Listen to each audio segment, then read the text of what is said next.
Good morning, good afternoon, good evening, everyone. Whenever you're watching this video, my name is Bryce with Sudsigo Mobile Car Wash and Detailing. I just got done with a maintenance client, and this afternoon I had an appointment lined up that canceled on me, and so my dad has been calling me. He unfortunately rubbed his RV across a tree, kind of like the last client that I had, and scratched the heck out of his RV. So I'm here at his house today, and we're going to be working on his RV this afternoon. The beauty of having spot-free water, you guys, is I can make it whenever I want. And so as you can see, I've also got my hose connected over here to his water source. And I've got it connected to my trailer. You can see here I've got some water draining out below my trailer. That's the wastewater line that I've been telling you guys about. When you work with reverse osmosis, it's pulling out the TDS, and so you're gonna have wastewater. With my system, it creates about a half gallon of wastewater for every gallon of clean water that you make, which honestly is pretty reasonable considering that the reverse osmosis that most people have under their kitchen sink, believe it or not, will waste up to 4 gallons of water for every 1 gallon made. My system is really efficient because I'm using a commercial reverse osmosis membrane. So it really helps me out to cut back on the wastewater, okay? So I've got my tank filled up. In fact, I just heard it in the back of my trailer. It shut off, that means it's full. I'm gonna keep the button on. And the reason why I'm gonna do that is because as I'm cleaning the RV here, no doubt I'm gonna start running low on water, and as soon as I do, my float switch is gonna sense when the water line drops below a threshold that I've set and kick back on, so it'll start making more spot-free water as I'm working on this bus. I don't have to stop what I'm doing to get that going again. So, all right guys, let me show you what these scratches look like.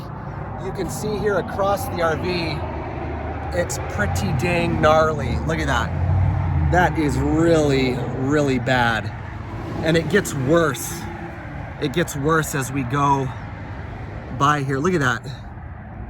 Ah, freaking pains my heart. Oh man. We've got a lot of work to do. So I'm gonna go ahead and give this RV a quick rinse, and then we're gonna foam it down. I know you guys are also really excited to see, what happened with the downstream foam injector. I had some problems with it at one of my last appointments, as you guys know. Well, I got it figured out. I had it reversed. The foam is kind of liquidy. It's not really foamy. However, when I'm working on stuff like an RV or a big old semi truck, you know what? It beats having to refill a foam cannon 4 to 5 times. I'm gonna show you the downstream foam injector on this RV because it's an RV, so I'm gonna use it. I'm gonna pull it out. And I'm gonna show you guys what that foam looks like. It's acceptable, okay? It will allow me to clean this RV really well. It's just the foam doesn't cling on the paint as much as I would like it to. But again, it's acceptable. All right, guys, let's get into it.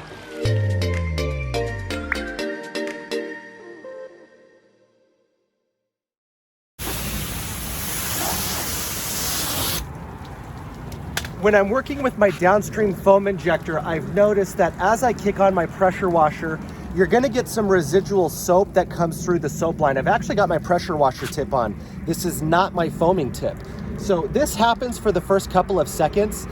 I just keep going, and then the clean water starts to filter through. I'm gonna show you again what the foam looks like using the downstream foam injector.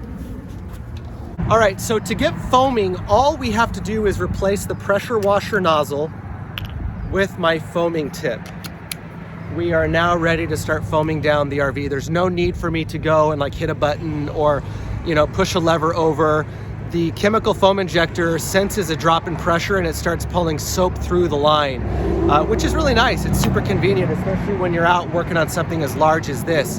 So I've got the foaming tip on. It's gonna take about 10 seconds for the soap to completely run through the line and start foaming. So we've got the cameras lined up. I'm not gonna pause this video. I'm gonna press the trigger and you guys will see exactly how long it takes for the soap to travel through the line and then start foaming up my father's RV.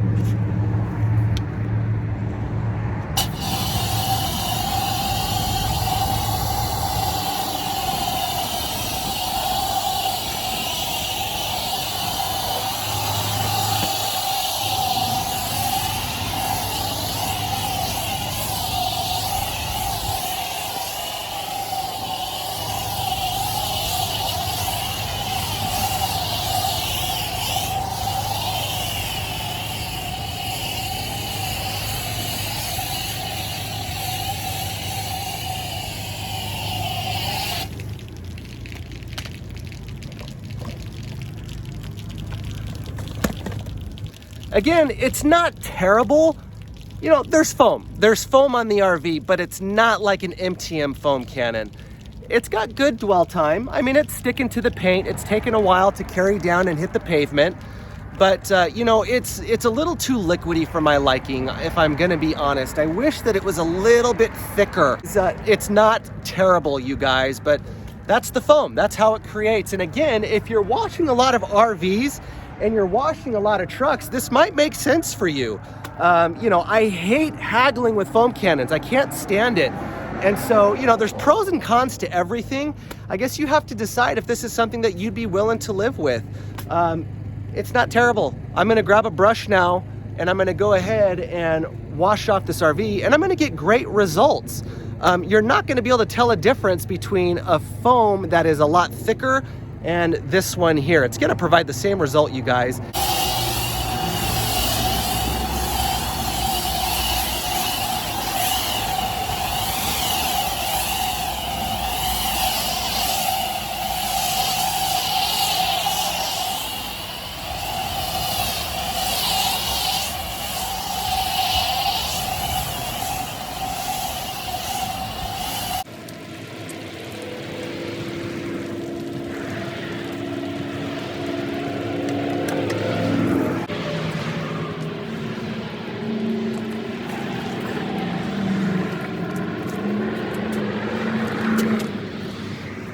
Quick thing to note, I don't care that I just reversed the brush. I don't know if you noticed, I went from left to right and then I went up and down. I don't care. Normally I just go up and down, but I'm gonna be doing a one-step polish. So I'm taking out these scratches anyways.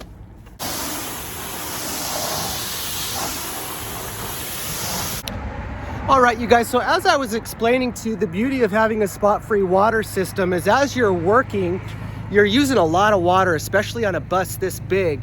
And so I want a system that's going to allow me to work on this without having to go back to my trailer. And so as the water started to lower in my tank, my electric float switch sensed that I went below a threshold that I've set.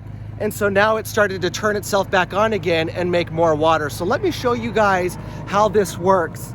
If you take a look here, my tank is about a little less than halfway down. That's about where my float starts to activate my system to turn back on. So you can see here where we're going. We're up to about 120 PSI. And then I'll show you the TDS that's coming out of my RO. So you can see here we're at 400 TDS, 397 coming out of my sediment and carbon block.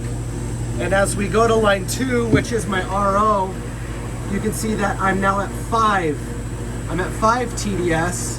Line 3 is my deionized resin. I'm at 0.